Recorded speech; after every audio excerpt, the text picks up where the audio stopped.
Hey, chers amis de Soul Stories, on a une histoire d'amour douce et absolument craquante pour vous aujourd'hui. Plongeons Y. Marcus Hale n'avait jamais été un grand amateur des soi-disant vacances que sa mère organisait pour lui. En tant que PDG d'une entreprise technologique multimilliardaire, son emploi du temps était déjà surchargé de réunions et de conférences à enjeux élevés. Pourtant, sa mère, Vivian Hale, avait toujours un moyen de le faire culpabiliser s'il refusait. Alors, lorsqu'elle lui a envoyé un billet d'avion en première classe et une invitation à la conférence sur la technologie et l'innovation appliquée sur l'île paradisiaque des Caraïbes, Marcus a accidentellement acquiescé, en partie parce qu'il pensait que ce pourrait être l'occasion de rencontrer des startups intéressantes, en partie parce que, honnêtement, quelques jours loin du siège social de New York ne ferait pas de mal. Seulement, au moment où il est entré dans ce complexe de luxe avec sa plage turquoise et ses palmiers légers, Marcus a senti que quelque chose n'allait pas. Où était la conférence technologique ? Pourquoi le hall était-il rempli de robes de soirée, de smoking et de nuages de parfums coûteux ? Des milliardaires aux cheveux argentés levaient des verres de vin tandis que leurs épouses incrustées de bijoux riaient d'une voix perçante. Mauvais endroit, a marmonné Marcus. Mais non, la réalisation l'a frappé. Tout ici était exactement conforme au plan de sa mère, ce qui signifiait que c'était complètement faux par rapport à ce qu'il avait imaginé. Cet après-midi-là, il a ouvert son ordinateur portable, prêt à vérifier les courriels de l'entreprise. Et c'est là que la bombe a explosé. Dans sa boîte de réception se trouvait un calendrier d'événements transféré par l'assistant RP de la famille Ashworth. Objet, plan média, annonce des fiançailles de Marcus Hale et Penelope Ashworth. Marcus a failli renverser son café. Il l'a lu 3 fois, mais les mots n'ont pas disparu. Annonce des fiançailles ? Lui, avec Penelope Ashworth, l'héritière de l'empire immobilier, et sa soi-disant meilleure amie d'enfance, grâce à la sororité jurée de leur mère ? Oh, mon Dieu ! Il s'est passé la main dans les cheveux, le cœur battant à tout rompre. La conférence technologique n'était donc qu'une couverture.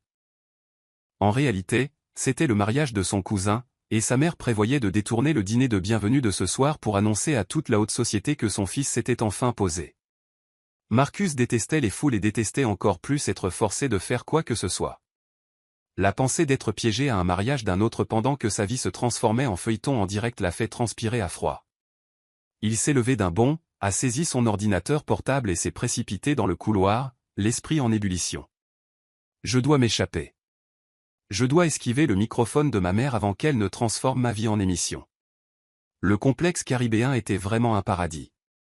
Les couloirs carrelés de marbre scintillaient, bordés de pots de bougainvilliers rouges flamboyants. Les invités riaient. Les verres tintaient. Les robes scintillaient. Marcus s'est faufilé comme un fugitif. Il avait besoin d'un plan. Il était trop occupé à chercher sur son téléphone le vol le plus tôt possible pour les États-Unis lorsque le désastre a frappé. Clinc. Un plateau de cocktail s'est renversé, les verres se sont cognés, et un liquide rose pâle a éclaboussé sa chemise blanche impeccable. Oh mon Dieu, je suis tellement désolé. Marcus a levé les yeux, et pour la première fois de la journée, son esprit s'est figé. Devant lui se tenait une fille aux cheveux bruns foncés soigneusement attachés en hauteur, les yeux vifs et souriants, vêtue d'un uniforme de complexe hôtelier. Elle a légèrement vacillé, essayant de stabiliser son plateau d'un bras, tout en lui offrant à la hâte des serviettes de l'autre. « Tu vas bien ? Ne me dis pas que le rhum t'a brûlé ?» Son ton était enjoué, rien à voir avec la politesse guindée qu'il attendait du personnel du complexe. Marcus a jeté un coup d'œil aux taches collantes sur sa chemise, puis à son sourire presque insouciant. Pendant un instant, la tension de l'email de fiançailles s'est fondue en quelque chose d'absurdement drôle. « Tu penses que le rhum est assez chaud pour brûler ? » a-t-il demandé sèchement. Eh bien, des gens ont déjà poursuivi un complexe en justice parce que le café était trop chaud. Elle a fait un clin d'œil, lui tendant une autre serviette. Crois-moi, si tu veux, je peux déposer un rapport. L'invité a subi un traumatisme émotionnel en raison de cocktails éclaboussés sur une chemise de créateur. Un rire discret s'est échappé de Marcus, un son rare en cette journée chaotique. Lila Carter, elle s'est présentée, posant le plateau sur une table voisine et tendant la main. Serveuse à temps partiel, faiseuse de troubles à temps plein, et toi ? Sûrement un invité VIP à en juger par le costume. Marcus a hésité. Il ne révélait généralement jamais son identité, surtout à des inconnus, mais ses yeux francs et son sourire insouciant l'ont fait lâcher. Marcus Hale. Lila a haussé les sourcils. Ça me dit quelque chose. Attends, tu es le fondateur de Hailtech, n'est-ce pas? Du magazine Forbes? Marcus a grimacé. S'il te plaît, ne dis pas ça trop fort. J'essaie de ne pas me faire remarquer. Ne pas se faire remarquer? Lila a éclaté de rire. Tu portes un costume à $3000 et des chaussures italiennes polies lors d'une fête dans un complexe 5 étoiles. Crois-moi, tu brilles comme un panneau d'affichage au néon. Marcus a soupiré. Exactement ce que je ne veux pas. Pendant les quelques minutes suivantes, ils ont épongé sa chemise tout en échangeant des remarques mi-sérieuses, mi-plaisanteries. Marcus a été surpris de se sentir si soulagé. Lila n'avait rien à voir avec les femmes qu'il rencontrait habituellement dans la haute société. Pas de flatterie, pas de prétention, juste une honnêteté crue. Même désordonnée. Puis son téléphone a vibré. Un SMS de sa mère. Sois prêt. Ce soir sera le grand moment pour toi et Pénélope. Ne me déçois pas, Marcus a pâli, manquant de laisser tomber la serviette. Il a jeté un coup d'œil vers la salle de bal, où les organisateurs accrochaient une bannière. Dîner de bienvenue. Célébrant l'amour et la famille. Les invités grouillaient. Des journalistes s'attardaient aux portes. Il pouvait déjà imaginer sa mère au microphone, radieuse, « Mon fils est fiancé à Pénélope Ashworth ». Les gros titres exploseraient. Il serait une blague. Je dois faire quelque chose. Maintenant. Marcus s'est tourné vers Lila, qui était accroupie, ramassant des éclats de verre. Une idée folle a jailli. Peut-être, juste peut-être, quelle pourrait être sa porte de sortie. Quand Marcus a ouvert la bouche avant de pouvoir parler, Lila a levé les yeux et a dit avec désinvolture, « Tu sais, tu as exactement l'air de quelqu'un qui est sur le point d'être traîné à l'hôtel sans avoir la chance de s'enfuir. » Marcus s'est figé. Était-elle en train de lire dans ses pensées? Il a dégluti difficilement, fixant ses yeux pétillants et a réalisé que s'il osait demander son aide, il pourrait peut-être s'échapper. Et Marcus Hale, le magnate de la technologie froid et contrôlé, était sur le point de voir sa vie bouleversée par une serveuse à l'esprit vif avec un plateau de cocktail. La musique dans le grand hall est passée à un rythme plus solennel. Les violons ont enflé et les projecteurs se sont concentrés sur la scène principale. Marcus avait à peine fait un pas à l'intérieur que le cauchemar s'est matérialisé sous ses yeux. Sa mère, Vivian Hale, se tenait près du podium dans une robe émeraude chatoyante, son sourire radieux criant que tout était sous contrôle. À côté d'elle, Pénélope Ashworth posait comme une princesse de conte de fées, sa robe de bal scintillante, ses lèvres peintes en écarlate, son visage débordant d'autosatisfaction. Marcus savait exactement ce qui allait se passer. Sa mère allait prendre le microphone, laisser sa voix cristalline retentir et annoncer au monde que son fils était fiancé à Pénélope, et la presse deviendrait folle. Son cœur battait à tout rompre. Je dois faire quelque chose, tout de suite. Ses yeux ont parcouru la pièce comme un animal piégé cherchant une sortie. Et puis, dans le coin le plus éloigné de la salle, il a repéré Lila Carter, la serveuse qui avait renversé un cocktail sur sa chemise plus tôt. Elle posait un plateau de boissons, sa haute queue de cheval se balançant à chaque mouvement, une fille complètement ordinaire au milieu d'une mer de richesse étincelante. Mais c'était exactement la raison pour laquelle elle se démarquait à ses yeux. Sans y réfléchir à deux fois, Marcus a foncé. « Qu'est-ce que tu fais » a haleté Lila, manquant de laisser tomber un verre alors qu'un homme en costume coûteux fonçait vers elle.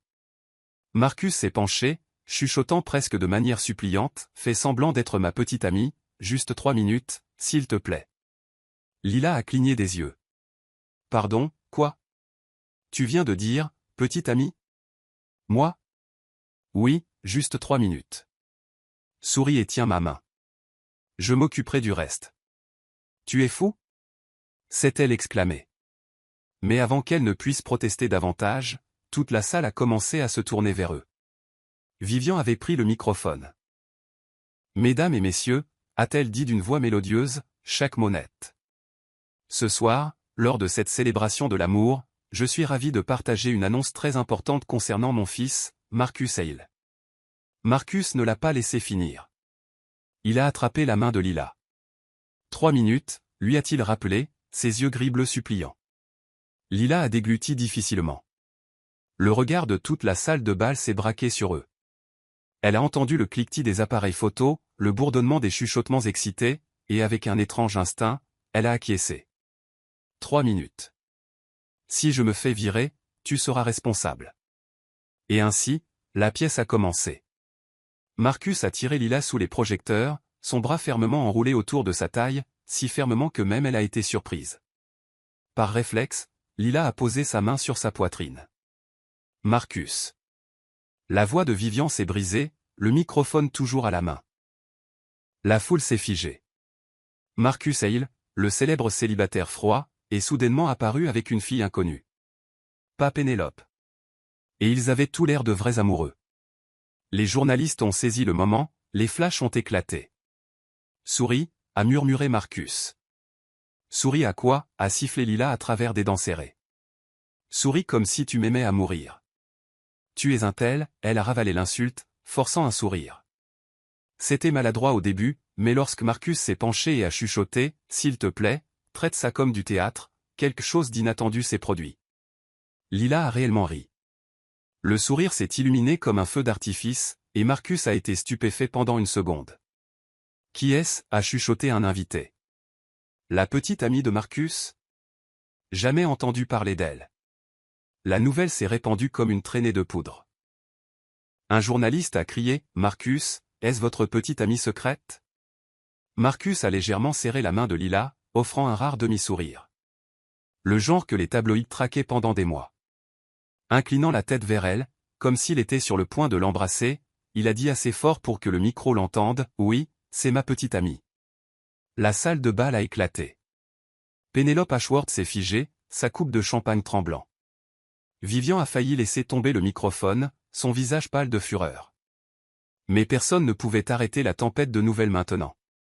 Les journalistes ont grouillé pour prendre des photos, les invités ont levé leur téléphone, et les réseaux sociaux ont instantanément été inondés de hashtags.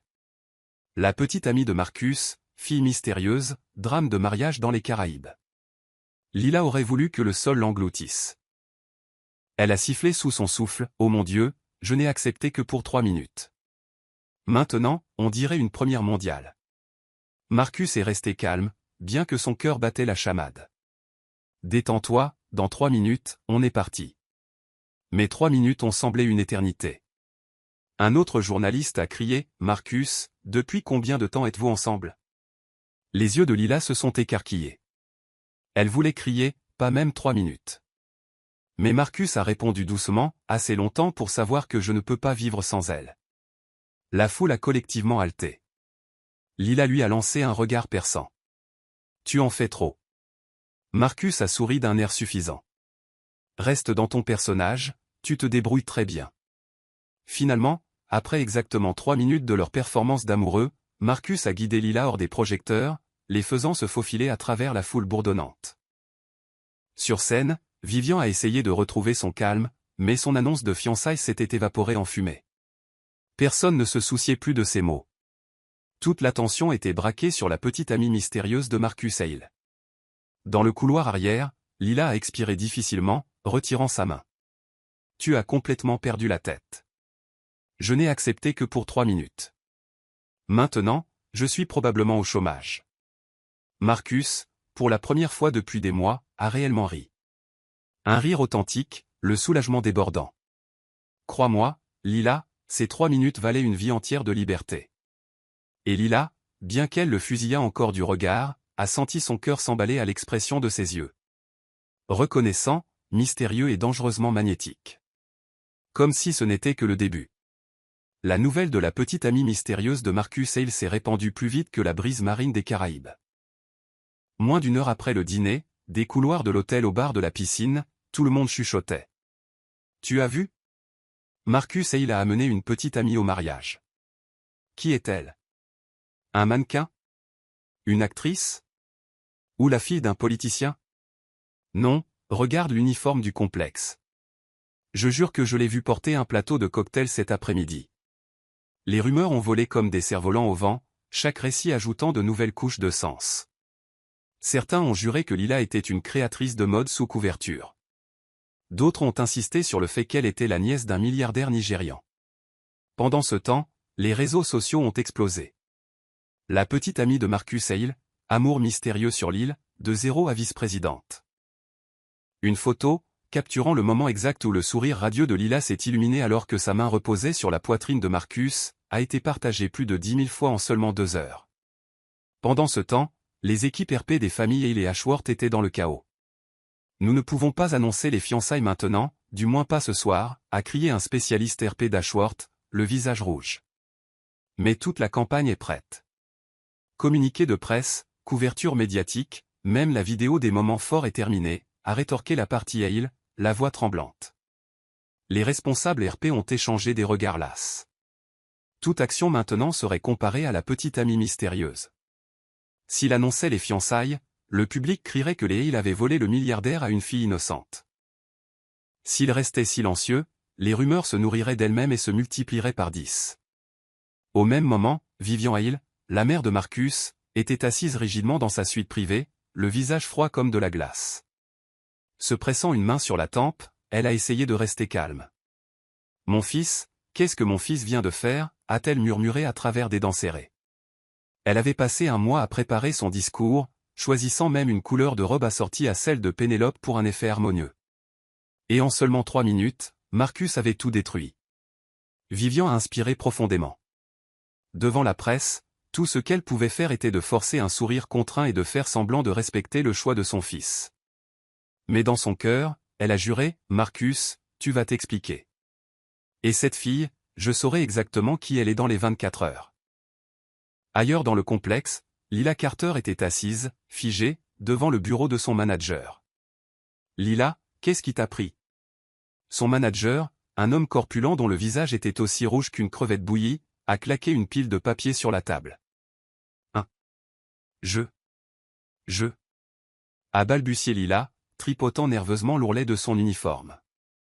Juste quoi? Tu viens d'apparaître sur des dizaines de chaînes d'information internationales en tant que petite amie d'un milliardaire? Sais-tu à quel point cela nuit à la réputation du complexe? La mâchoire de Lila est tombée. Mais je ne l'ai pas voulu. Il m'a traîné sous les projecteurs. Je ne savais même pas ce qui se passait. Le client a toujours raison, mais toi, tu as eu tort de A à Z.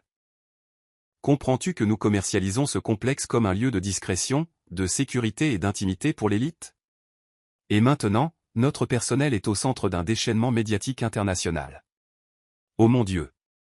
Lila a enfoui sa tête dans ses mains. C'est fini. Je suis condamné. Demain, je serai sans emploi, mes prêts étudiants toujours impayés, et maintenant j'aurai l'étiquette « chercheuse d'or chasseuse de milliardaires ». Qui m'embaucherait à nouveau? Soudain, la porte s'est ouverte. Marcus Hale est entré à grands pas, ses pas résolus, ses yeux froids. Le manager a bondi, s'inclinant de près de 90 degrés. « Monsieur Hale, quel honneur de vous avoir. » « Épargnez-moi les politesses », l'a interrompu Marcus, la voix basse et ferme. Il a marché droit vers Lila, posant une main protectrice sur le dossier de sa chaise. Elle n'a rien fait de mal. C'est moi qui l'ai entraînée dans cette situation. Si vous voulez blâmer quelqu'un, blâmez-moi. Le manager a balbutié, mais monsieur, les médias sont. Exactement. Et pour gérer les médias, le plus intelligent est le silence. Si vous osez la virer, je m'assurerai que chaque hôtel de luxe des Caraïbes en entende parler. Marcus a légèrement incliné la tête, la voix teintée d'une douce menace. Le manager a dégluti, de la sueur coulant le long de son cou. Oh, bien sûr, Mademoiselle Carter continuera à travailler comme d'habitude. Pas de problème du tout. Lila a regardé Marcus, les yeux écarquillés. Qu'est-ce que c'est? Un homme d'affaires froid qui joue soudainement au super-héros? Alors qu'il sortait dans le couloir, Lila a finalement retrouvé sa voix. C'était quoi, ça? Tu te rends compte que j'ai failli perdre mon travail? Marcus a haussé les épaules, marchant avec désinvolture. Exactement. Et je viens de le sauver. Tu m'as sauvé? C'est toi qui as causé tous ces problèmes en premier lieu. Marcus s'est arrêté, se tournant vers elle, les lèvres esquissant un sourire. Peut-être, mais avoue-le, tu as bien joué le rôle. La presse y a complètement cru. Pour l'amour du ciel. Lila s'est pressé une main sur le front. Sais-tu comment il m'appelle en ligne? La fille mystérieuse du paradis. Ça sonne comme un titre de film ringard. Marcus a doucement ri, un son rare qui l'a surprise. Crois-moi, a-t-il dit. Ce n'est que le début. Un frisson a parcouru l'échine de Lila. Elle n'avait aucune idée d'où mènerait ce début, mais une chose était certaine, sa vie ordinaire venait d'être bouleversée. Après le sauvetage dramatique dans le bureau du manager, Lila pensait que Marcus allait disparaître, la laissant retourner à sa vie normale, servir des cocktails, forcer des sourires aux invités ivres, puis toucher une maigre paie à la fin du mois. Mais non, Marcus Hale n'était pas le genre d'homme à libérer sa proie une fois qu'elle s'était emmêlée dans ses plans. Toute la soirée, Lila l'a aperçu partout dans le complexe, non pas de manière effrayante, mais de cette manière coïncidentielle troublante, toujours dans son champ de vision. Au bar, il commandait du whisky. Près de la piscine, il lisait des emails. Même quand elle est descendue à la plage pour aider à nettoyer des tables, il était là, se promenant les mains dans les poches, ressemblant à une scène d'une publicité pour une montre de luxe. Lila a marmonné sous son souffle, ce type me hante comme un fantôme. Cette nuit-là, juste au moment où elle terminait son service et luttait pour enlever son uniforme dans la salle du personnel, la porte s'est ouverte. Marcus, sa veste enlevée, 2 tasses de café à la main, est entré comme si c'était la chose la plus naturelle au monde. Et, c'est la salle du personnel, tu n'as pas le droit d'entrer ici, a couiné Lila, manquant de tomber de sa chaise. J'ai apporté du café, une offre de paix. Il a tendu une tasse, le visage calme, comme si se faufiler dans la salle du personnel avec du café tard dans la nuit était le passe-temps habituel d'un PDG milliardaire. Les bras croisés, Lila a plissé les yeux. Quoi maintenant? Marcus s'est assis en face d'elle, ses yeux gris froids stables, mais portant une tension. Pas de préambule cette fois. Lila, j'ai besoin que tu continues à faire semblant d'être ma petite amie, pas seulement 3 minutes, mais pendant toute la semaine du mariage. Elle a failli s'étouffer avec son café. Pardon, qu'est-ce que tu viens de dire, une semaine? Marcus a hoché la tête. Écoute-moi, c'est la seule façon d'annuler les fiançailles que ma mère force. Si pendant toute la semaine du mariage, tout le monde me voit dans une relation sérieuse, alors une nouvelle annonce des fiançailles serait impossible sans nous humilier. Cela protège l'image de la famille et me libère. Tu me fais passer pour un imperméable jetable, a marmonné Lila. Tu es la seule solution. Elle a appuyé son menton sur sa main, mi-amusée, mi-énervée. Pourquoi moi? Ce complexe est plein de filles en robe rouge qui sauteraient sur l'occasion de jouer à la petite amie de milliardaire. Marcus est resté silencieux pendant quelques secondes avant de dire tranquillement, parce que tu n'es pas comme elle. Tu ne joues pas pour la célébrité. Tu es réel. Le cœur de Lila a fait un bond. Pendant un instant fugace, quelque chose a bougé, mais la raison a rapidement crié, danger, un bel homme qui dit cette phrase signifie qu'un piège approche. Elle a ri, essayant de se débarrasser de cette étrange sensation. Et qu'est-ce que je gagne à paraître appelée la fille mystérieuse partout Internet et risquer mon travail?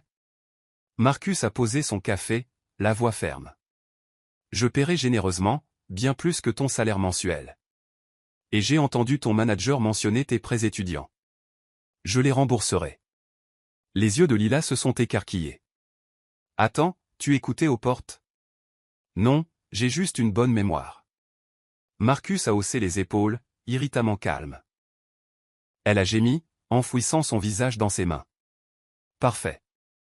Un faux contrat de rendez-vous en échange de la liberté financière. On dirait un feuilleton ringard, mais c'est efficace. Lila a longuement réfléchi. La dette étudiante était l'énorme poids qui l'enchaînait à des services sans fin, à faire la serveuse, à prendre des petits boulots de freelance, à ne jamais se reposer. Et soudain, quelqu'un a proposé de l'effacer en échange de faire semblant pendant quelques jours. Cela semblait fou, mais aussi irrésistiblement tentant. Finalement, elle a soupiré. D'accord, je le ferai. Mais Marcus a haussé un sourcil. Mais j'ai des conditions. Elle a levé son index. 1. Des limites claires, pas de vrais baisers, pas de scènes exagérées. À moins que je ne sois d'accord. Je ne veux pas me réveiller demain sur la couverture d'un magazine en train de t'embrasser. Marcus a hoché la tête. Juste. Deuxième doigt. 2. Je dois encore faire mes services au complexe. C'est mon vrai travail. Tu ne peux pas me traîner n'importe où quand tu veux. Juste aussi. Troisième doigt. 3. Une fin propre. Après 7 semaines de mariage, nous nous éloignons. Pas de drame, pas d'attache, pas de me hanter après. Marcus a hésité pendant quelques secondes, les lèvres se resserrant légèrement. D'accord.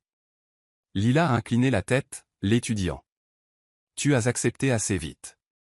Tu n'as pas peur que je me sauve en plein milieu? Marcus a souri faiblement. J'ai eu affaire à des partenaires commerciaux plus coriaces que toi. Tu n'es pas la personne la plus dure que j'ai rencontrée. Oh, merci. Par rapport à des politiciens et des membres du conseil d'administration, je dois ressembler à Barbie, hein. Il a doucement ri, cette fois avec une trace de chaleur.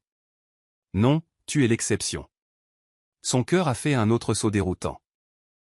Rapidement, elle s'est levée, tapant dans ses mains comme pour mettre fin à une réunion. D'accord, alors. Un contrat d'1 semaine. Mais souviens-toi de ceci, Marcus Hale. Tu as peut-être l'habitude de contrôler une entreprise de plusieurs milliards de dollars, mais avec moi, tu n'es qu'un invité VIP qui a besoin d'aide.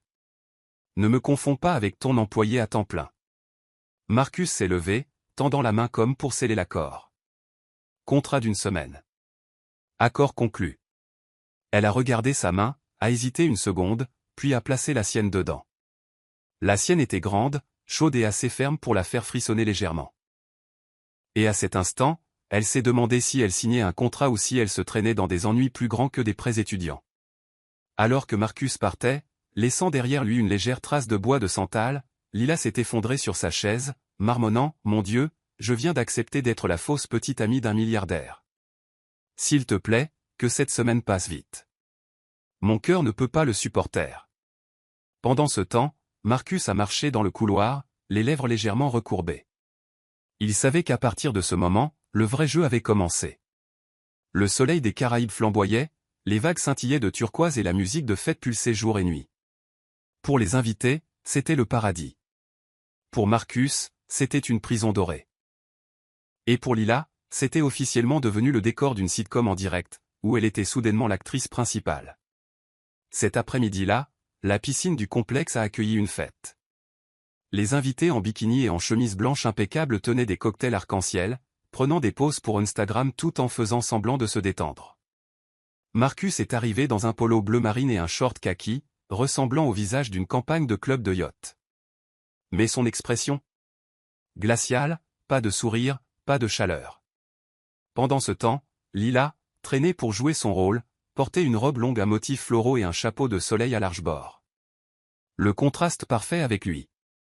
Au moment où ils sont entrés, elle s'est penchée, chuchotant, « Tu dois avoir l'air d'être épris de ta petite amie. » Souris comme si, « Mon Dieu, je n'ai jamais été aussi heureux de ma vie. » Marcus a jeté un coup d'œil à elle.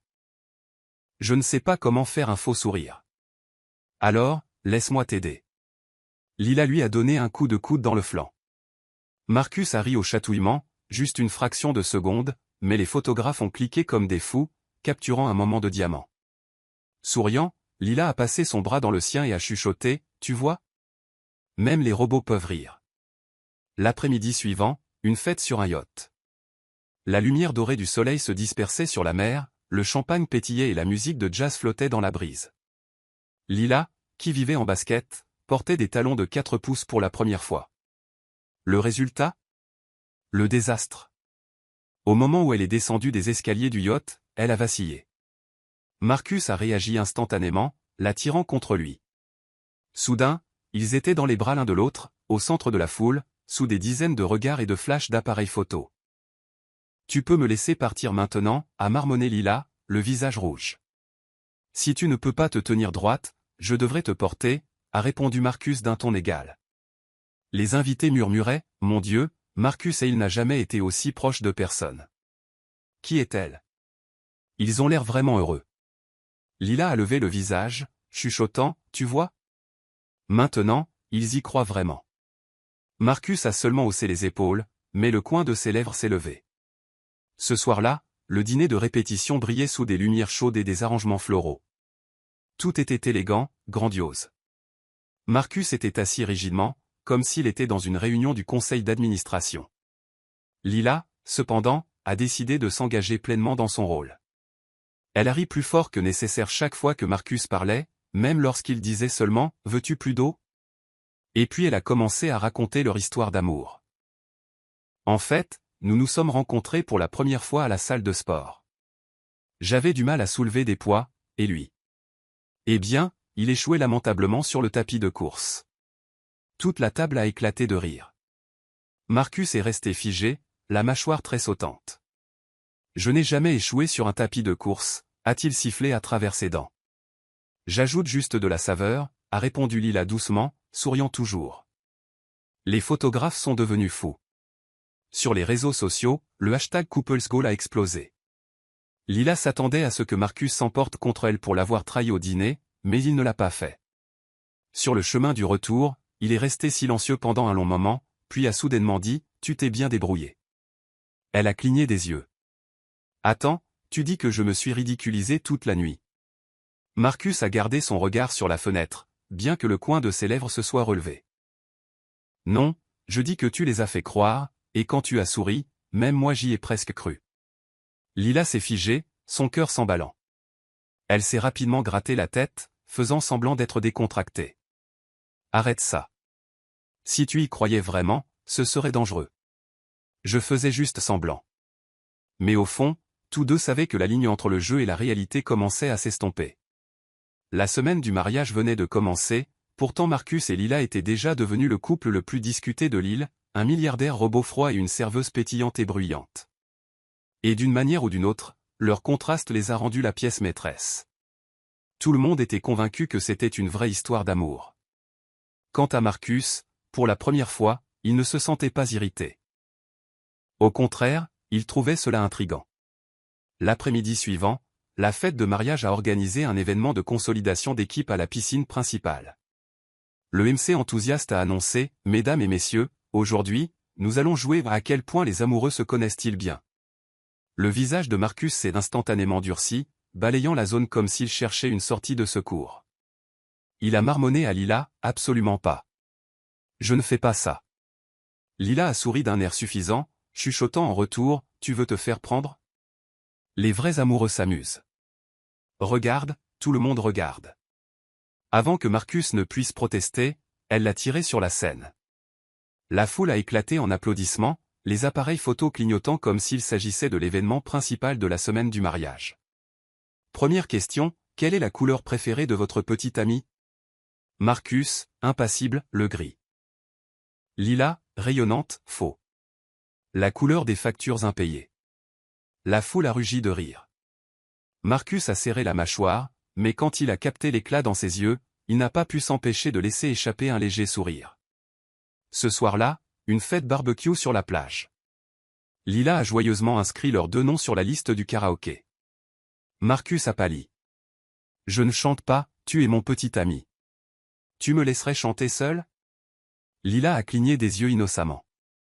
Je ne chante pas. Point final. Alors tu peux être la toile de fond. Elle lui a glissé un microphone dans la main et l'a traîné sur la scène. La musique a explosé. C'était « I Will Survive ». Marcus est resté rigide comme un poteau pendant que Lila illuminait la scène. Sa voix était claire et forte, chaque note confiante.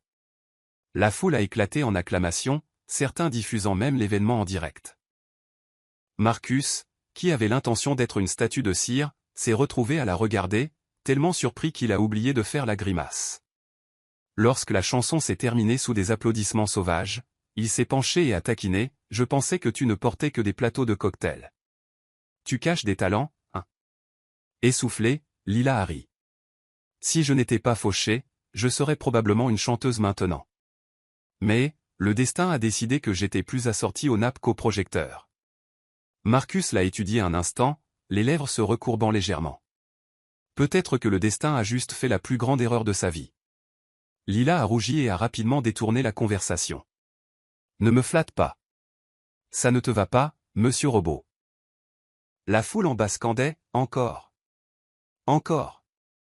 Lila a ri si fort qu'elle a failli se plier en deux, tandis que Marcus avait l'air plus décontenancé qu'il ne l'avait jamais été de sa vie. Le lendemain, Marcus a riposté. Il a traîné Lila à un menu de dégustation de 5 heures, où les plats avaient la taille de boutons de chemise et devaient être décrits avec des phrases comme « la saveur de la brise marine et du clair de lune de la mi-été ». Lila a regardé son assiette et a soupiré. « Tu sais que j'aime les hamburgers. C'est de la torture. » Marcus a haussé un sourcil, sirotant du vin. « C'est comme ça que je traite ma petite amie. Tu devrais apprécier l'art culinaire. » L'art? C'est l'art de mourir de faim? Leurs querelles ont fait rire les invités à proximité. Ils se taquinent tellement. Ils sont parfaits ensemble. Marcus a pensé en privé. Si seulement il connaissait la vérité, il vendrait des billets pour regarder ce cirque. Malgré les petites batailles, tous deux ont commencé à remarquer des choses l'un sur l'autre. Marcus a réalisé que Lila ne sautait jamais ses services au complexe, n'utilisait jamais son rôle de petit ami de milliardaire pour se la couler douce. Lila a remarqué que, aussi froid qu'il soit, Marcus tenait toujours sa parole. Il ne l'a jamais laissé vulnérable devant la presse, la protégeant même subtilement lorsque les questions étaient trop blessantes. Un soir tard, après une journée entière de comédie, ils se sont assis ensemble sur la terrasse du complexe. Les vagues clapotaient sur le rivage. Lila a siroté un soda, riant doucement. Tu sais, on est comme Tom et Jerry, toujours à la gorge l'un de l'autre, mais aucun de nous ne veut vraiment partir. Marcus l'a regardé, les lèvres se recourbant légèrement. Si je suis Jerry, alors tu es définitivement le chat le plus agaçant que j'ai jamais rencontré. Lila a éclaté de rire, et pour la première fois, la distance entre eux a semblé un peu plus petite. Tu suis toujours l'histoire? Si cette histoire t'a trouvé en dehors de Soul Stories, nous t'invitons à rentrer à la maison, là où chaque conte touchant commence par la vérité, l'espoir et le cœur. Les nuits sur l'île des Caraïbes portaient une étrange magie. Lorsque la musique de la salle de bal s'était estompée, lorsque les feux d'artifice de mariage s'étaient dissous dans le ciel, il ne restait que le murmure des vagues et le goût salé de la brise. Marcus Hale, le magnate de la technologie froid, un homme qui ne s'était jamais assis longtemps sur une plage, faisait exactement cela. À côté de lui, Lila Carter était assise en tailleur, cet homme jeté de côté, tenant une canette de soda comme si elle se liait d'amitié avec l'océan lui-même. Le silence s'est étiré jusqu'à ce que Marcus le brise d'une voix basse et rauque. Toute ma vie, je n'ai jamais eu le droit de choisir ce que je voulais. Lila s'est tournée, surprise. Il se portait rarement volontaire pour parler. Tu veux dire, comme choisir entre une pizza et des hamburgers pour le dîner? Marcus a doucement ri, un sourire rare brisant son masque sévère. Non. Je veux dire, toute ma vie. Quelle école, quelle carrière, même qui j'allais épouser. Tout a été décidé par ma famille. Il a tracé des lignes dans le sable avec un bâton, comme s'il dessinait une carte de son passé. Sa voix était calme mais lourde. Je suis bon en technologie, mais personne ne m'a même demandé ce que je voulais au début. On m'a poussé directement à Stanford parce que c'était la tradition des Hale. J'ai réussi, oui, mais parfois je me demande si le succès est vraiment le mien ou le leur. Lila a siroté son soda, puis a parlé avec un sérieux moqueur. D'accord, c'est tragique, mais désolé, ça ne surpasse toujours pas le fait que je fixe ma facture d'électricité mensuelle. Crois-moi, rien ne se compare à la panique de lire « L'électricité sera coupée dans 3 jours ». Cette pression, c'est pire que ta mère tenant un micro pour annoncer tes fiançailles. Marcus l'a fixé, les yeux se plissant comme s'il ne pouvait pas y croire. Mais une seconde plus tard, un rire a jailli de lui. Un son profond se mélangeant aux vagues. Tu peux vraiment tout comparer à des factures? Bien sûr, elles sont la peur numéro 1 de ma vie. Lila a souri, puis sa voix s'est adoucie. Mais je comprends, vivre sous un tel contrôle, c'est étouffant. Tu as plus peur de ta mère que je n'ai peur de la compagnie d'électricité. Le mélange d'humour et d'honnêteté a fait une pause à Marcus. Il s'est tourné pour la regarder. Vraiment la regarder. Sous l'uniforme du complexe, derrière les remarques effrontées, se cachait une femme qui comprenait la vie et les gens. Elle n'était pas sophistiquée, mais d'une manière ou d'une autre, elle se sentait en sécurité. Lila s'est penchée en arrière sur ses mains, les yeux sur le ciel nocturne. Le clair de lune argentait ses cheveux, la brise marine soulevant des mèches rebelles sur son visage. La vue a fait couper le souffle à Marcus pendant un instant. Tu sais, a dit la voix de Lila flottant comme la marée. Peut-être que tu n'as jamais eu le choix avant, mais maintenant tu choisis. Tu as choisi de ne pas te tenir avec Pénélope pendant ce mariage. Tu m'as choisi, même si ce n'est que pour faire semblant. Mais c'est quand même un choix, et c'est le premier pas. Marcus est resté silencieux, mais quelque chose a bougé au fond de lui. Personne ne lui avait jamais parlé de manière aussi directe. Tout le monde le craignait ou voulait quelque chose de lui. Mais cette fille a comparé son fardeau de toute une vie à des factures de services publics, et d'une manière ou d'une autre, cela l'a fait se sentir plus léger. Ils sont restés assis ensemble pendant un long moment, sans jeu d'acteur, avec seulement les vagues et le sable humide comme témoins. Finalement, Lila s'est levée, brossant le sable de sa robe. D'accord, il est tard. J'ai besoin de dormir, pour avoir l'énergie de faire semblant de sourire avec toi à la fête de la piscine de demain. Marcus l'a regardé s'éloigner, les lèvres se courbant légèrement. Il savait une chose avec certitude. Dans ce jeu de simulation, quelque chose de très réel avait commencé à prendre racine. Une connexion. Si quelqu'un pensait qu'une fête en bateau dans les Caraïbes n'était que champagne, rythme DM et coucher de soleil tout droit sorti d'une carte postale, il n'avait clairement jamais vu une héritière Ashworth perdre son sang-froid. Penelope Ashworth n'était pas seulement en colère. Elle a transformé le pont du yacht en une scène personnelle pour son drame, l'héroïne trahie et l'intruse exposée. Ce soir-là, Marcus et Lila sont montés sur le pont. Marcus portait du lin blanc impeccable, le parfait rôle principal d'une publicité pour une montre suisse. Lila, pendant ce temps, était dans une robe longue jaune vive qu'une collègue du complexe lui avait glissée avec le commentaire « Si tu vas jouer la petite amie d'un milliardaire, brille comme le soleil ».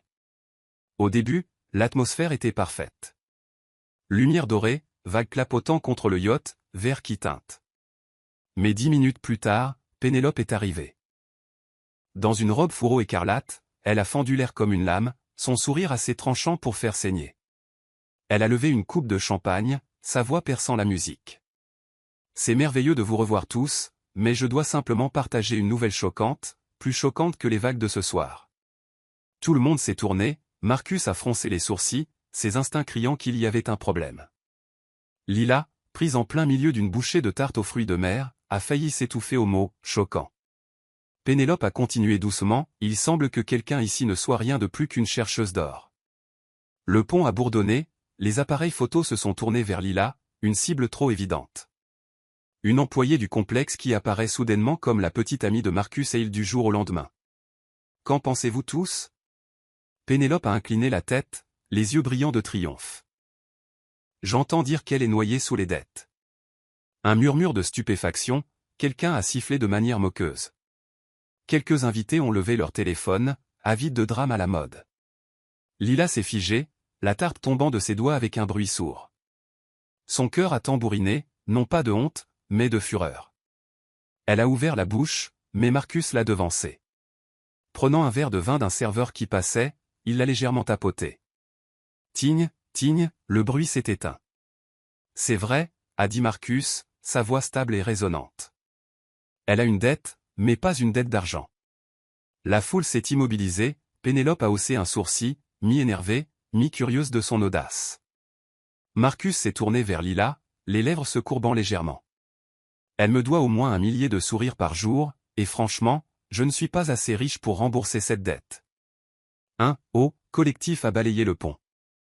Quelques dames de la haute société ont applaudi. De jeunes femmes ont couiné, c'est trop mignon. Les appareils photos ont clignoté sauvagement. Pénélope a failli s'étouffer avec son champagne.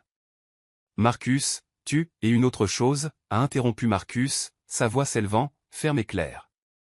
Qui je choisis de me tenir à mes côtés, c'est ma décision, pas celle de ma famille, pas des potins. La foule a éclaté en applaudissements. Les invités ont ri et ont applaudi comme s'ils venaient d'assister au climax d'une comédie romantique de Netflix.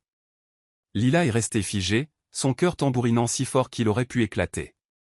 A-t-il vraiment dit ça? 1 millier de sourires? Me défendre publiquement? Devant la société et la presse? Alors que Pénélope s'éloignait en colère, ses talons claquant bruyamment sur le pont, Marcus s'est tranquillement tourné vers Lila. Il n'a rien dit, a seulement tendu sa main. Maladroitement, elle a placé la sienne dans la sienne. Ses doigts se sont resserrés doucement, un message indéniable, je suis avec toi. Pour détendre l'atmosphère, le groupe a joué un air de salsa. Quelques invités ont taquiné, après avoir défendu votre petite amie comme ça, vous feriez mieux de danser avec elle. Normalement allergique aux projecteurs, Marcus a choqué tout le monde en tirant Lila sur la piste de danse. Il a trébuché maladroitement, marchant sur sa robe 3 fois, mais son sourire a rendu le tout inopinément adorable. Lila a ri, chuchotant à travers des dents serrées, tu es vraiment un robot. La salsa n'est pas censée ressembler à des exercices militaires. Marcus s'est penché, murmurant juste pour elle, alors, apprends-moi. Je n'ai jamais eu le droit de choisir quoi que ce soit, mais ce soir, je choisis de danser avec toi. Lila s'est raidie. Pendant quelques secondes, tous les sons autour d'elle se sont estompés. Seuls ses yeux sont restés, brillants dans la lumière dorée. Rapidement, elle s'est détournée, marmonnant « D'accord, mais si tu marches encore sur ma robe, je te fais payer le double. » Marcus a doucement ri, resserrant sa prise sur sa main. La fête en bateau s'est terminée par des applaudissements assourdissants et des dizaines de photos légendées. Marcus et il dansent la salsa avec la petite amie mystérieuse. Au matin, les réseaux sociaux ont crié « Le milliardaire froid défend publiquement sa petite amie contre Penelope Ashworth. » Et Lila, de retour dans sa chambre, a serré son oreiller, enfouissant son visage, murmurant des mots qu'elle pouvait à peine croire elle-même. Suis-je vraiment en train de tomber amoureuse de lui? Le lendemain matin, Lila a été réveillée en sursaut par un chœur de « tigne, tigne, tigne » de son téléphone. L'écran de verrouillage brillait comme un sapin de Noël. 78 messages, 129 notifications Instagram, 25 nouveaux emails. Les hashtags comme petit ami de Marcus et il ou drame de fête en bateau et salsa avec le PDG sont montés en flèche. Quelque part, un compte de fans avait découpé le moment où Marcus tenait sa main sur la piste de danse, avec la légende « Même un roi des glaces sait comment fondre ».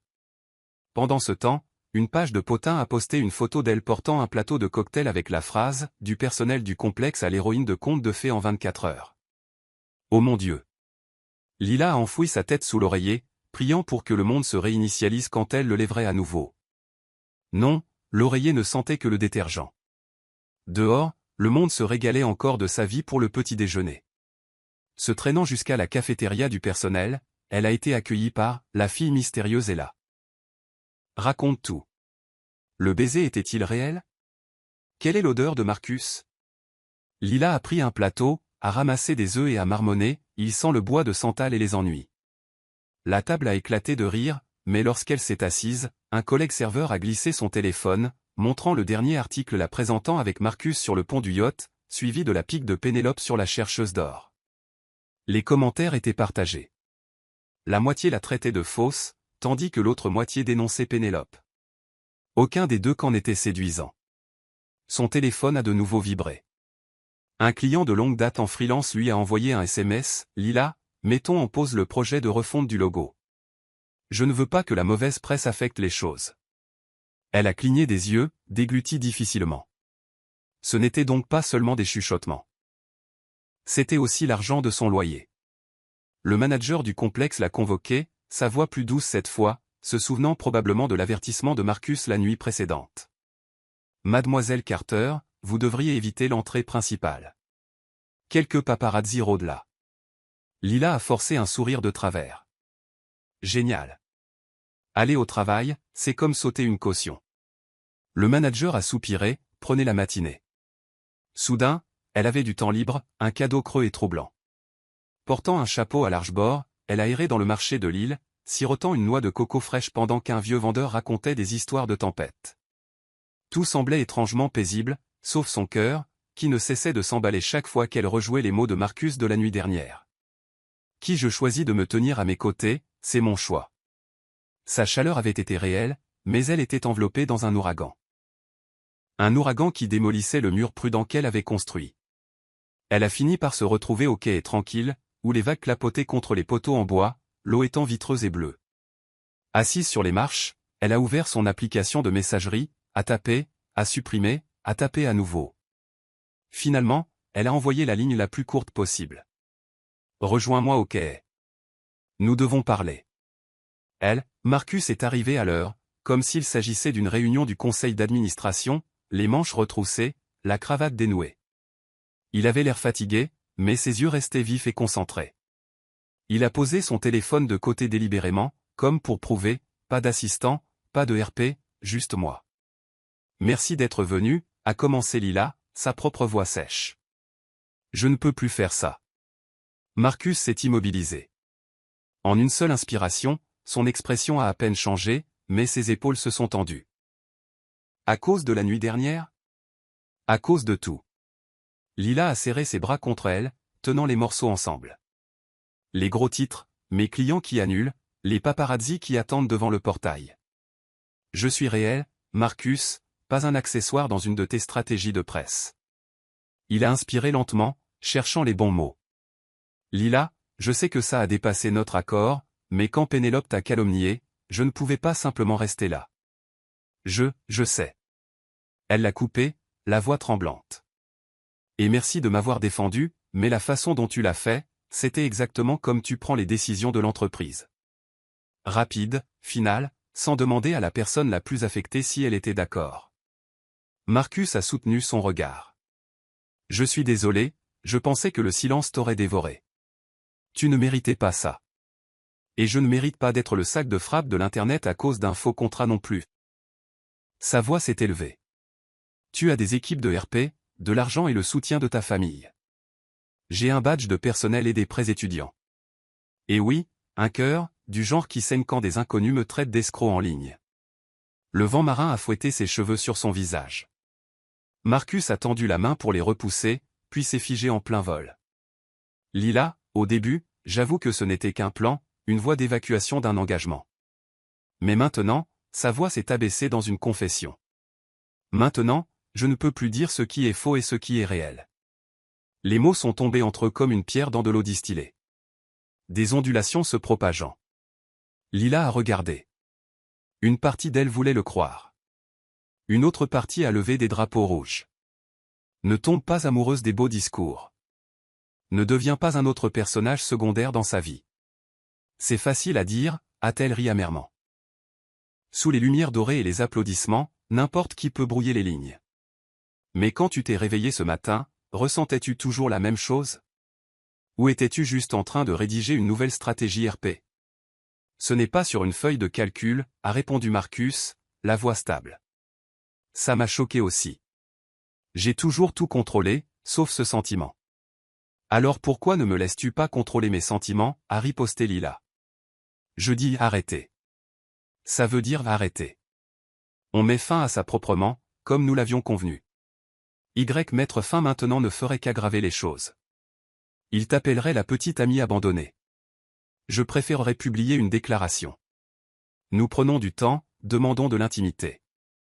RP, RP, RP. La voix de Lila tremblait.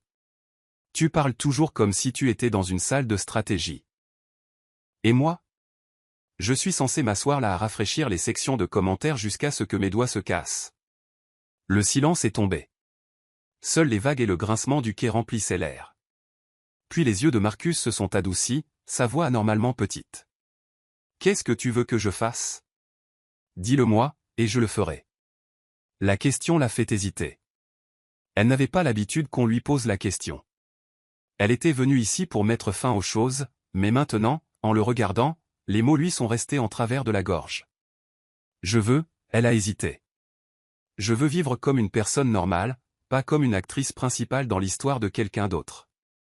Je veux savoir, si nous retirions les lumières, les plans, l'argent, me choisirais-tu toujours? Marcus a levé son regard, un mélange de peur et d'espoir y scintillant. Il y a un moyen de le savoir. Il a fait un pas en avant, puis a marqué une pause. Mais je ne ferai rien à moins que tu ne me le laisses faire.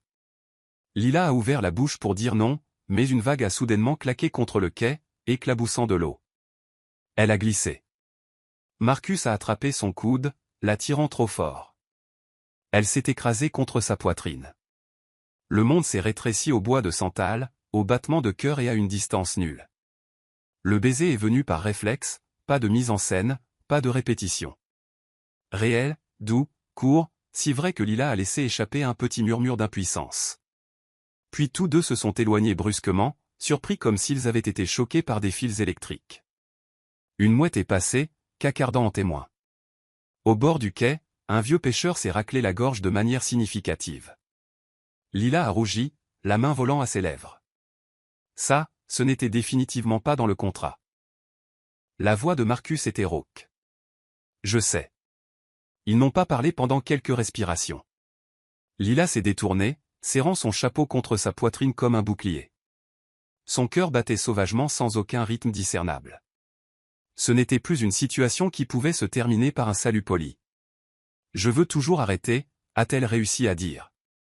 Au moins, arrête de faire semblant. Je ne veux pas que chaque geste soit disséqué par des objectifs, que chaque mot soit transformé en gros titre. J'ai besoin de respirer. Marcus a hoché la tête, ses yeux s'adoucissant. Alors nous arrêtons de faire semblant. Pas de communiqué de presse, pas de main dans la main à chaque événement. Pas de salsa devant 200 personnes. Il a hésité, comme s'il avait peur de briser quelque chose de fragile. Si tu me le permets, essayons une journée normale. Juste toi et moi. Pas de script? Lila l'a regardé. La peur et la curiosité la tiraient comme une corde. Elle voulait tout arrêter. Pourtant, ce baiser avait tiré une corde cachée à l'intérieur de son cœur, pinçant un petit son qu'elle ne pouvait ignorer. Une journée, sa voix était si douce qu'elle a failli la perdre au vent. Juste une journée, si c'est encore le chaos après ça, je pars. Marcus a souri, un sourire non destiné aux caméras, seulement pour elle. Une journée. Le vieux pêcheur a gloussé sans dents, se tournant pour attacher un appât. La mouette a de nouveau cacardé, comme un applaudissement. Les vagues ont doucement applaudi, scellant un pacte très différent de leur contrat original. Lila a redressé son chapeau, essayant de calmer la tempête à l'intérieur de sa poitrine. Reste calme. Juste une journée. Une journée pour voir si ce baiser était de l'électricité statique, ou un nouveau courant. En quittant le quai, leurs épaules ne se touchant pas mais leurs pas alignés, Lila a réalisé quelque chose de plus effrayant que n'importe quel bloc de potin. Son cœur, entraîné pendant des années à l'autodéfense, s'inclinait tranquillement vers l'homme pour lequel elle avait juré de faire semblant d'aimer pendant seulement une semaine. Réel ou faux? La question est restée sur l'eau, se propageant en ondulation. Et la réponse? Peut-être qu'elle viendrait avec cette seule journée ordinaire. Mais pour l'instant, alors que Lila protégeait ses yeux du soleil et se surprenait à sourire, elle connaissait une vérité. Son cœur avait déjà commencé à bouger. Et aucun contrat au monde ne pouvait l'arrêter. Le lendemain matin, alors que Lila était encore endormie sur sa tasse de café, à quelques kilomètres de là, la famille et il était assise dans son somptueux salon, baigné de lumière dorée.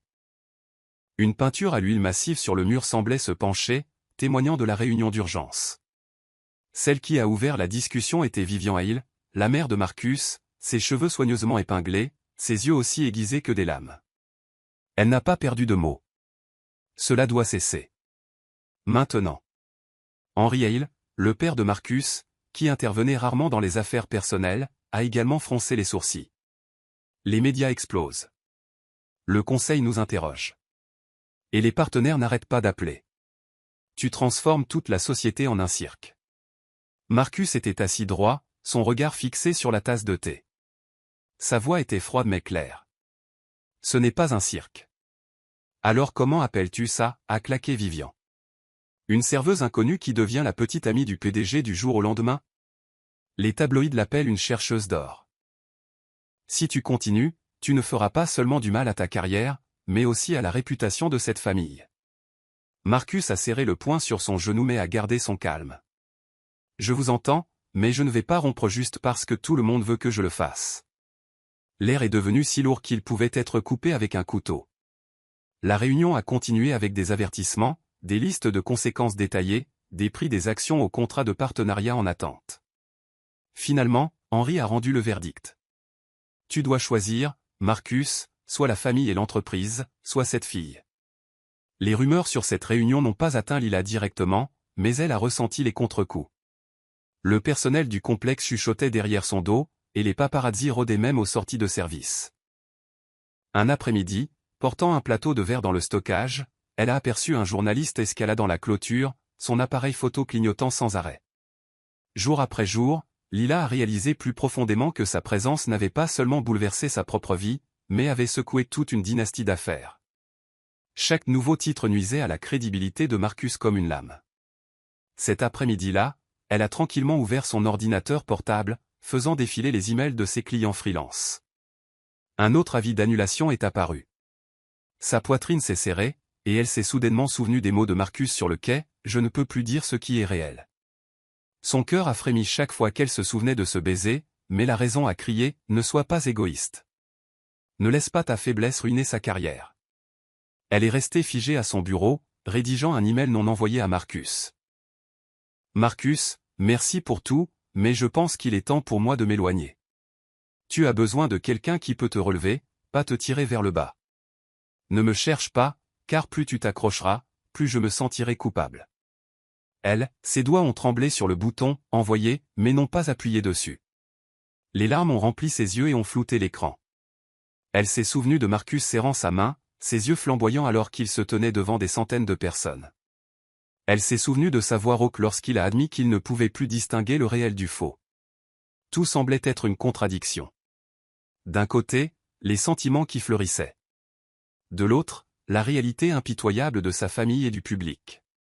Lila a fermé l'ordinateur portable et a enfoui son visage dans ses mains. Elle savait que tôt ou tard, elle devrait choisir, et le seul choix qui ne la ferait pas devenir son fardeau était de disparaître. Ce soir-là, Marcus est arrivé au complexe. Il a fait irruption dans le hall comme une tempête, sa chemise déboutonnée, sa cravate dénouée. Les invités se sont tournés pour regarder et chuchoter, mais il s'en fichait. Il a marché droit vers les quartiers du personnel, cherchant Lila, mais elle l'évitait déjà. Utilisant son service de soirée chargé comme excuse, Lila s'est faufilée vers la rive ouest, où les vagues s'écrasaient violemment. Elle était assise, serrant ses genoux, fixant l'obscurité. Dans son cœur, un plan se formait. Demain matin, elle prendrait le premier ferry pour quitter l'île, rendant tout à ce que c'était. Le vent portait le sel piquant de la mer. Lila s'est murmuré, « Tant que je pars, tu seras libre. » Ces mots se sont mélangés au rugissement des vagues comme un vœu jeté dans l'océan. Pendant ce temps, de l'autre côté de l'île, Marcus n'avait aucune idée que la plus grande crise de sa vie n'était pas la pression de sa famille ou de l'entreprise, mais la perte imminente de la femme qui venait de lui montrer ce qui était réel.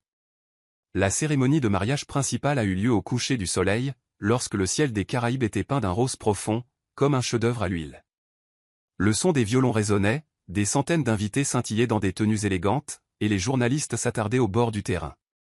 Une scène extérieure avait été installée près de la plage, et au loin, des feux d'artifice étaient déjà en préparation.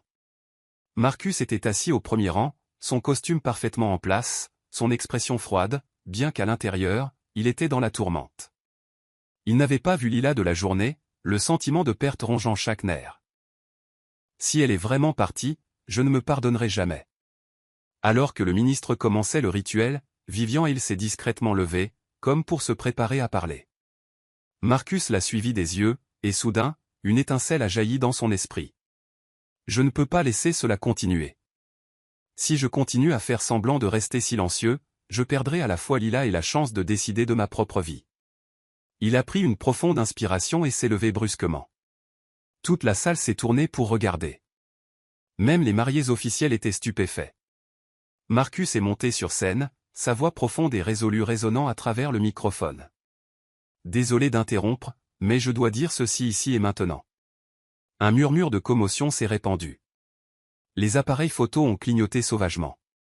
Vivian a serré la mâchoire, lui faisant signe de s'asseoir, mais Marcus a secoué la tête. Il a regardé autour de lui, puis a prononcé chaque mot clairement. Je sais que tout le monde a été curieux de ma soi-disant petite amie secrète. Je ne vais pas mâcher mes mots. Oui, au début, c'était faux, une mascarade pour que je puisse échapper aux contraintes qui m'étaient imposées. La salle a éclaté sous le choc. Certains invités ont ricané, d'autres ont béé. Penelope Ashworth a pâli, ses poings serrés fermement. Marcus a continué, son ton s'adoucissant. Mais en plein milieu de ce simulacre, j'ai réalisé que certaines choses ne peuvent pas être feintes. Son sourire m'a fait me sentir moins lourd, son honnêteté m'a fait oser être véridique, et mon cœur, lui, n'a jamais pu faire la différence entre le jeu et la réalité. Il a pris une inspiration, puis a déclaré comme s'il scellait un vœu. Je l'aime, vraiment, sans faire semblant. Pendant quelques secondes, le silence a régné, brisé seulement par le bruit des vagues frappant le rivage. Vivian tremblait de rage, son visage rouge. Elle était sur le point de parler, mais Henri, normalement calme, a posé une main sur son épaule pour l'arrêter. Il n'a rien dit, a juste regardé son fils pendant un long moment, son regard complexe mais plus dur. Pénélope s'est levée brusquement, sa robe balayant le sol avec force. Elle est sortie en colère, suivie par les flashs aveuglants des appareils photo des journalistes. Les fiançailles dorées s'étaient brisées là. Dans le chaos, Marcus a regardé vers la foule, cherchant un visage familier. Et comme par miracle, Lila est apparue dans l'allée, ses yeux écarquillés sous le choc. Elle était sur le point de partir, mais sa voix résonnant dans l'air l'avait ramenée. Lila, a appelé Marcus, sa voix se brisant. Toutes les caméras se sont tournées vers elle. Lila s'est figée, son cœur tambourinant. Elle ne savait pas si elle devait s'avancer ou fuir, mais Marcus a couru vers elle, prenant sa main. Il l'a tirée vers le rivage, juste là où les vagues scintillaient sous le clair de lune. La musique de fond a fusionné avec le ressac, et de loin, les feux d'artifice, destinés à la finale du mariage, ont soudainement explosé, illuminant le ciel. Marcus s'est tourné, s'agenouillant dans le sable, sa main serrant la sienne. La foule a suivi, formant un cercle autour d'eux, à moitié incrédule, à moitié émerveillé. Lila Carter, je n'ai pas besoin d'une seule journée pour comprendre mes sentiments. Sa voix était chaude mais tremblante. J'ai passé toute ma vie à essayer de plaire aux autres, et ce n'est que lorsque je t'ai rencontré que j'ai compris ce que signifie vivre pour moi-même. Je ne promets pas d'être parfait. Je ne promets pas d'arrêter d'être rigide du jour au lendemain. Mais je promets que je serai sincère. Il a sorti une petite bague de sa poche, le métal scintillant sous les feux d'artifice. Veux-tu être ma vraie petite amie, et au-delà, ma femme, pour que je n'ai plus jamais à faire semblant? Les acclamations ont éclaté, les appareils photo clignotant sans arrêt. Vivian a enfoui son visage dans sa main, mais Henri est resté silencieux, ses yeux profonds indéchiffrables. Lila est restée stupéfaite, comme si elle avait été frappée par la foudre. Chaque plan de s'éloigner s'est dissous. La peur, l'émotion, l'humour amer, tout a fondu en larmes coulant sur ses joues. Elle a ri à travers ses larmes et a chuchoté, « Marcus Hale, tu es vraiment impossible. » Mais... oui. La foule a rugi, Marcus s'est levé, la balançant dans ses bras, la faisant tournoyer sur la plage, entourée de vagues et de feux d'artifice éclatant dans le ciel. Et cette fois, le baiser qu'ils ont partagé n'était pas une performance. Il était réel. Un an plus tard, les matins sur l'île commençaient par l'odeur du café fraîchement torréfié et le bruit des vagues frappant le rivage rocheux. Sur une petite rue menant à la plage, le panneau en bois devant le café se balançait au vent. 3 minutes, café et galerie. En dessous, Lila avait gribouillé à la craie. Menu du jour, espresso, joie et quelques tableaux qui refusaient de rester immobiles. À l'intérieur, Lila se tenait derrière la machine à expresso, ses cheveux attachés en hauteur, ses manches retroussées, signant une facture de livraison de sa main libre. Dans le coin se trouvait l'espace de la galerie avec des murs couleur sable, des œuvres de jeunes peintres et quelques photos de voyages de routards, remplissant l'air d'un mélange d'odeurs de peinture et de café. Chaque fois qu'un client ouvrait la porte, le carillon éolien tintait comme s'il les saluait. 2 lattes aux amandes, un americano et, elle a jeté un coup d'œil au menu. Un peu d'atmosphère romantique à emporter, n'est-ce pas? Le client a éclaté de rire. Un homme aux cheveux poivre et sel a taquiné en retour, j'ai entendu dire que le propriétaire ici n'avait besoin que de 3 minutes pour emballer toute une vie. Lila a feint un soupir, cette rumeur est exagérée. En réalité, c'était 4h30. Au comptoir d'affichage, un groupe d'étudiants en art s'est rassemblé autour d'une grande photo d'un pont de navire au coucher du soleil, le même pont de cette nuit-là. Dans le coin du cadre, 2 silhouettes floues se penchaient l'une vers l'autre, prises en plein rire alors que Marcus et Lila tentaient une salsa désastreuse. En dessous se trouvait une petite plaque. Un moment de battement de cœur, non à vendre. La porte s'est ouverte à nouveau. Marcus est entré, ses manches retroussées sur sa chemise en lin, son jean et ses chaussures en toile. Son ordinateur portable était orné d'autocollants sur lesquels on pouvait lire « Code DE navire, pas d'excuses ». Il a embrassé la tempe de Lila en passant, une routine tellement habituelle maintenant que même les habitués ne l'acclamaient plus, puis s'est assis près de la fenêtre, rejoignant un appel avec son équipe d'ingénieurs de New York. Non, plus de pivot, a-t-il dit dans son casque, sa voix toujours profonde mais plus douce qu'avant. Nous expédierons une version plus légère, écouterons les clients et itérerons. Quiconque stresse encore à cause de KPA, est le bienvenu ici, prendra mon café, et nous en reparlerons. Il a raccroché, s'est penché en arrière et a bu l'americano que Lila lui avait déjà posé. Depuis qu'il avait quitté le champ de bataille des fiançailles arrangées, il avait appris quelques nouvelles choses. Désactiver les notifications après les heures de travail, prendre de vraies pauses déjeuner et parfois, livrer du café aux côtés de sa femme pour s'amuser.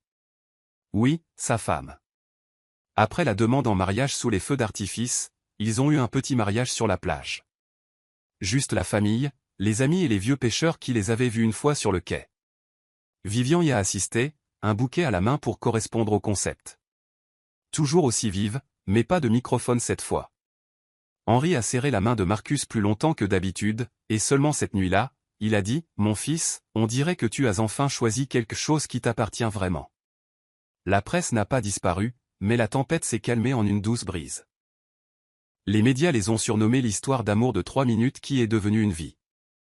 Un magazine de style de vie a même créé une chronologie, du dîner de bienvenue à l'ouverture de 3 minutes, légendé avec des mots sirupeux. Quand les gens arrêtent de faire semblant, l'amour trouve son chemin directement. Lila rougissait et riait chaque fois que quelqu'un le lisait à haute voix. Marcus haussait seulement les épaules, bon titre. Court, propre, digne d'un test AB, après un an de silence, Vivian a commencé à passer au café les après-midi plus calmes, commandant du thé à la menthe et s'attardant devant les murs de la galerie plus longtemps que d'habitude. Une fois, elle a montré une peinture abstraite d'une adolescente locale, demandant doucement « Quel âge a celle qui a peint ça ?» 17, a répondu Lila.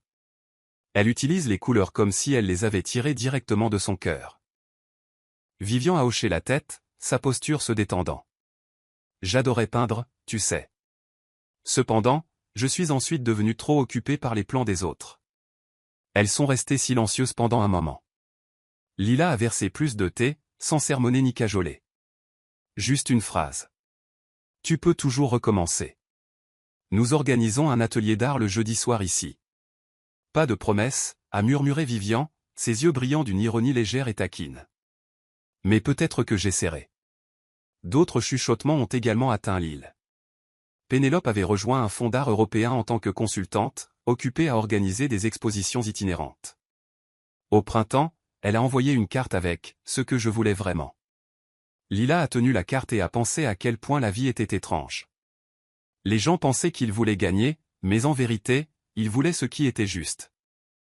Marcus, en plus de maintenir Altec stable, s'est associé à une école de commerce locale pour organiser des cours de codage gratuits le week-end.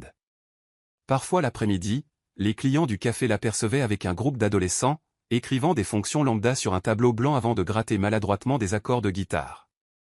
Lila l'a une fois filmé et l'a posté sur la page du café avec la légende « Le PDG joue de la guitare comme on débloque du code, patient, faisant parfois semblant de savoir ce qu'il fait ». Le clip a recueilli des centaines de milliers de vues. Marcus a tranquillement préparé plus de café en guise de vengeance. Le café est devenu plus fréquenté, non pas à cause de la célébrité, mais à cause de son atmosphère. Les touristes disaient qu'en 3 minutes, vous n'aviez pas à faire semblant d'être quelqu'un. Vous pouviez simplement prendre un muffin à la banane, vous appuyer sur le comptoir face à la mer et demander à Lila. Alors, est-ce que c'est vraiment froid d'aimer un homme glacial? Elle répondait, non. Il s'avère qu'il est du thé chaud déguisé. Puis elle leur tendait des mouchoirs quand leurs yeux se mouillaient de manière inattendue. Le soir, il fermait plus tôt que prévu, suivant la nouvelle politique de gestion. Pas d'heures supplémentaires pour le bonheur. Marcus portait le panneau en bois, Lila tirait les rideaux, et leur chiot de type Corgi, Beat, se roulait comme une batterie surchargée. Ensemble, ils ont traversé le sable chaud jusqu'à la plage derrière le café, le même endroit où Lila avait une fois pensé disparaître il y a un an. La mer brillait d'or au crépuscule. Des enfants locaux faisaient voler des cerfs-volants, leur rire porté par le vent.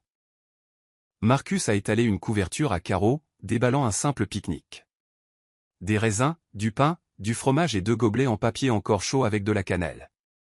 Beat a sauté dans l'écume, a eu peur, a couru en arrière, puis est fièrement revenu comme s'il avait combattu et conquis l'eau salée déconcertante. « Tu n'as pas une réunion ?» Lila a incliné la tête, mi-plaisantant. « Avec toi » a répondu Marcus, l'attirant près de lui, posant son menton sur son épaule. Sujet, définir le bonheur, version 1.12. Lila a gloussé. Note de mise à jour, ajouter 15 minutes de bain de soleil, téléphones interdits. Ils sont restés ainsi pendant un long moment, n'ayant pas besoin de grands mots. Certaines vies font le tour du monde juste pour apprendre à s'asseoir tranquillement à côté de quelqu'un, en écoutant sa propre respiration. Les feux d'artifice du port, destinés au mariage de luxe d'autres couples, ont éclaté tôt, projetant de la lumière dans leurs yeux comme des lignes de code qui fonctionnaient enfin correctement. Tu sais, a commencé Marcus lentement, presque timidement, d'une manière que seule Lila remarquerait, je te dois encore une chose. Lila a feint la suspicion. Ne me dis pas que c'est la facture de café de ce mois-ci. Non, il s'est tourné pour lui faire face, ses 2 mains serrant les siennes. Un vrai merci. Merci de m'avoir donné ces 3 minutes cette nuit-là, de m'avoir montré le chemin pour sortir de la vie de quelqu'un d'autre et entrer dans la mienne. Il a fait une pause, les lèvres se courbant malicieusement. Merci de m'avoir donné 3 minutes. Je les ai échangées contre une vie entière. Lila a ri à travers ses larmes, hochant la tête comme si elle s'attendait à cette phrase depuis le début. Elle a résisté à l'envie de s'émerveiller, plissant plutôt les yeux, inclinant son menton de manière enjouée. Pas de remboursement, tu sais. Marcus a soupiré de façon dramatique. J'ai déjà la garantie à vie. Avec des conditions attachées, telles que demain, tu laveras les tasses. Tu as esquivé ce service toute la semaine. Marché conclu, il a offert sa main. Ils se sont serrés la main comme s'ils signaient leur tout premier contrat d'une semaine, leur cœur léger, sachant que celui-ci n'avait pas de date d'expiration. Bit a aboyé une fois, le validant. Le panneau en bois du café a légèrement tinté contre son poteau, sonnant comme une petite cloche de paix. Sur le sable, 2 séries d'empreintes de pas s'étiraient côte à côte vers la marée, puis fusionnaient en une seule piste légère. Le dernier feu d'artifice a éclaté dans le ciel, accueilli par les applaudissements de la plage voisine. Lila a incliné la tête, plantant un baiser sur le coin de la bouche de Marcus. Le genre de baiser destiné à ne pas être vu, pas de performance, juste la mer et le vent. Pendant des années à venir, la presse les appellerait encore l'histoire d'amour de 3 minutes transformée en une vie, les photographiant parfois en pleine dispute sur les menus de la saison des pluies ou quand Bit avait mâché un autre câble de chargement. Mais pour l'instant, avec l'odeur de la cannelle et le bruit des vagues, l'histoire n'avait pas besoin de titre, juste 2 personnes, un petit café, une île, et un merci remboursé par une vie entière. Au bord du coucher du soleil, Marcus s'est soudainement redressé, sérieux comme s'il présentait, modifiant la politique de non-remboursement. Si le client nommé Marcus demande une garantie, l'employé nommé Lila doit autoriser un câlin de 30 secondes plus un baiser. Et où puis-je déposer une plainte? Au service client, mon épaule. Lila a éclaté de rire, appuyant son front contre le sien. Les vagues ont brouillé l'horizon en une bande de lumière enchantée. Et là, l'homme qui craignait autrefois les foules et la fille qui craignait autrefois les factures d'électricité étaient assis épaule contre épaule, sereins comme s'il n'y avait jamais eu de tempête.